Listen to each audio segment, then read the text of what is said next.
Be aware of misleading triggers. An Instagram reel showing a little girl climbing on the neck of a horse received over 6,000 views and many negative comments because of the way it hurt the animal. After a few days, the same reel was uploaded again, freed from the negative comments, saying that every horse deserves to be loved by a little girl, with the voice of a little girl.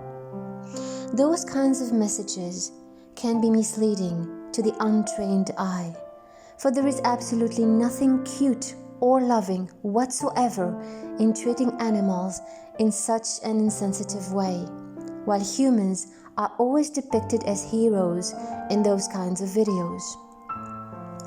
Another video showed a little girl riding a horse and falling from it to try again and again, displaying the warrior character of the girl, completely ignoring the poor horse's needs for freedom, rest, and social life with other horses.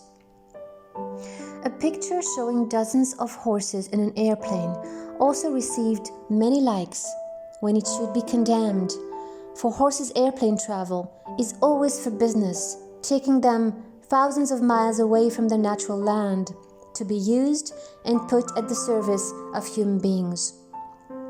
They suffer during the trip, for it is completely unnatural for them.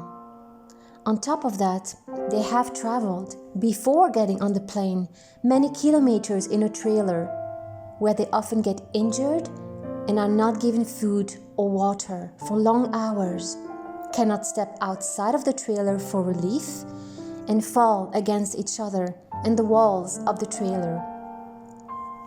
A picture showing a dolphin used as a skateboard during a marine park show gave rise to thousands of reactions, good and bad, when they should only be bad, for none of us would like to have someone put their feet, with their shoes on our face and force us to endure that just to eat.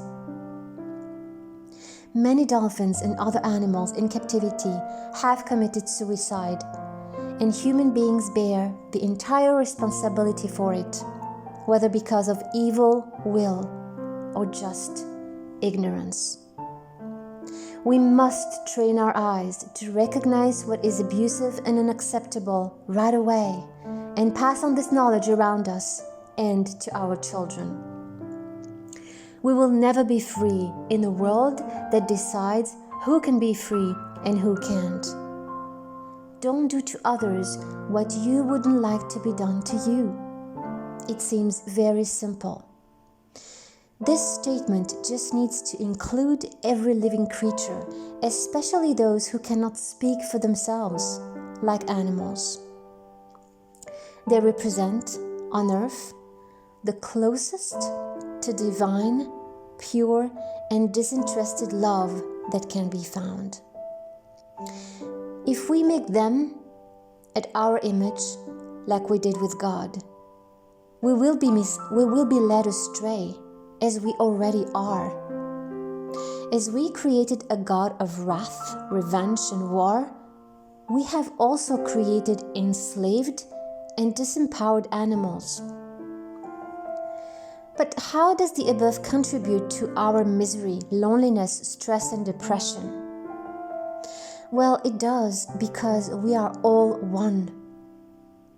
What happens to a living creature somewhere, even on the other side of the planet, in a lab where it is being tortured to test human medicine, for instance, with no progress in that area, just to be clear, affects me too. If I am not aware, I am going to probably take that medicine and pay for the torture of more living creature, or someone around me will do so. Evil spreads from my hands, and the choices I make with my money, with the way I think, what I endorse, consciously or unconsciously, and what I say to others. If I know about the abuse and yet choose to look the other way, my mental, emotional, and physical health will be more affected than if I live unconsciously. For ignorance is kind of a bliss until the veil comes down. We are all entangled, humans, animals, and natural elements, and the entire Mother Earth.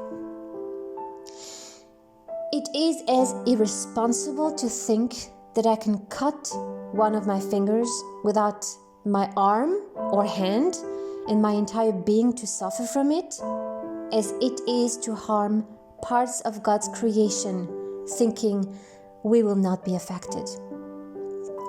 You see, the illusion of separateness was granted so that we could experience each other and explore our beautiful planet. For once we become one with the whole again, like a drop of water with the ocean, and our bodies become lighter like the ether, the experience will be different. We have a choice here. We can either honor that separateness with wisdom, humility, and intelligence to make the most of it and see God in each other, or not. What will you choose for you and the next generations? Which message will you encourage? When we understand the natural healing has always existed, even for terminal illnesses, we understand that God had everything to the most absolute perfection, so that we did not have to count on our limiting beliefs, theories, and resources. One of the most difficult tasks for the ego is to stop intervening. However, for the matters of God that concern everything and everyone that belongs to Him, we should learn to be more respectful. A baby turtle must fight for its life when it is only a few seconds old. With no mother or father to show it the way, it must climb out of a nest with 100 others to walk to the ocean, among rocks, birds, and sharks that await to the tiny 5 centimeters creature. When it finally reaches the ocean, an amazing odyssey begins, and she is not at all out of trouble. She then, after years of lonely life, finally gets to lay her own eggs in the sand. She returns to where she came from. Instinct, God, and the entire universe show her the way, while she is more than 2,000 kilometers away from her homeland. Now tell me, does this make any sense to see such a noble, resilient, ancient, and harmless creature end up in an aquarium? You decide. Thank you for watching. Don't forget to like, share, and subscribe, for my channel is new and it will be much appreciated. And I'll see you in the next video.